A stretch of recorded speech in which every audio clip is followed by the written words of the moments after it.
কুশাহাটা সরকারি প্রাথমিক বিদ্যালয় সহকারী শিক্ষক। আমার বাড়িও এই নদী ভাঙন থেকে 150 মিটার দূরে।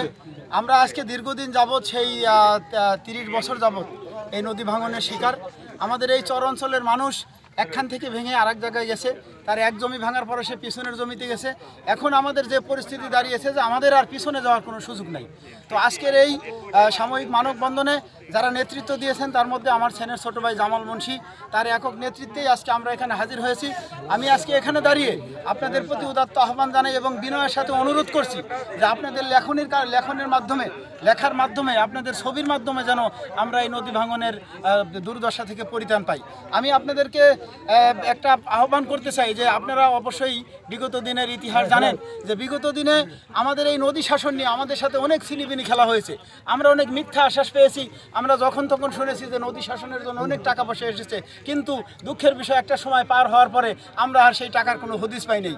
আসলে বরাদ্দ হলো কিন্তু নদী শাসনের জন্য কোনো কাজ করা হলো না। সেটা কোথায় গেল?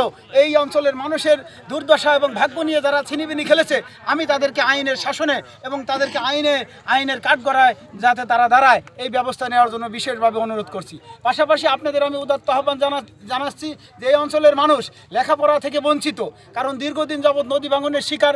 এখানে কোনো হাই স্কুল নাই, এখানে কোনো মাদ্রাসা নাই, এখানে কোনো বড় শিক্ষা প্রতিষ্ঠান নাই। এখন সর্বশেষ রয়েছে 3টি প্রাথমিক বিদ্যালয়: কুশাহাটা সরকারি প্রাথমিক বিদ্যালয়, বেথুরি সরকারি প্রাথমিক বিদ্যালয়, দেবগ্রাম সরকারি প্রাথমিক বিদ্যালয়। এবার নদী ভাঙনের যে অবস্থা, আমরা যেটা আসলে আশ্বস্ত করতেছি এবং যেটা নিয়ে আমরা সবচেয়ে হতাশার মধ্যে আছি যে হয়তো আগামী বছরে এরকম হলে আমাদের এই শিক্ষা প্রতিষ্ঠান 3টি আর এখানে থাকবে না।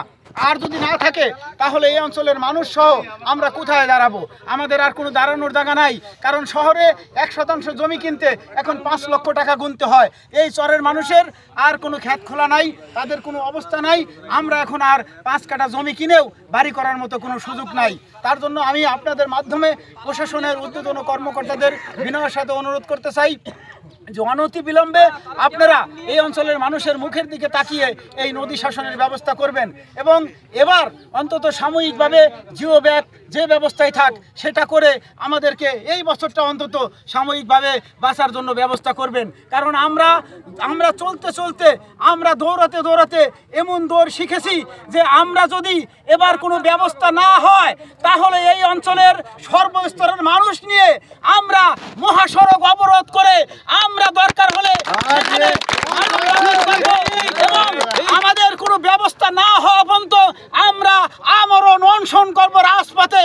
আমি এই প্রতিজ্ঞা করছি এবং আপনাদের কাছে বলছি, প্রিয় সাংবাদিক ভাইরা, আপনারা জানেন এই অঞ্চলের মানুষ নদী শাসনের জন্য দীর্ঘদিন তারা শুধু আকুতি মিনতি করতে করতে এখন তাদের চোখের জল শুকিয়ে গিয়েছে। আমাদের মা বোনেরা আজকে বলছে যে আমরা আর কোথায় যাব? আমরা 30 বছর কোনো বিচার পাইনি, আমরা আমাদের ন্যায্য কথা বলার কোনো সুযোগ পাইনি। শুধু বাজেট হয়েছে, বাজেট উধাও হয়ে গেছে, আমাদের ভাগ্যর পরিবর্তন হয়নি। আমি একজন শিক্ষক হিসেবে এলাকার মানুষের পক্ষে দাঁড়িয়ে আমি আপনাদের পা ধরে বলছি যে আপনারা আমাদের এই নিউজ মাননীয় প্রধান উপদেষ্টা পর্যন্ত পৌঁছবেন, যাতে অনতি বিলম্বে আমাদের এই দুর্দশা থেকে আমরা পরিত্রাণ পাই। আমার সামনে রয়েছে আমার বিদ্যালয়ের কোমলমতি শিক্ষার্থীরা, তারাও আজকে অসহায়। আমি তাদের কাঁধে কাঁধ রেখে আপনাদের অনুরোধ করছি, আপনারা শেষ পর্যন্ত আমাদের বাঁচানোর জন্য অপ্রাণ চেষ্টা করবেন। আপনারা এসেছেন, আমি এলাকাবাসীর পক্ষ থেকে আপনাদের ধন্যবাদ জানাই।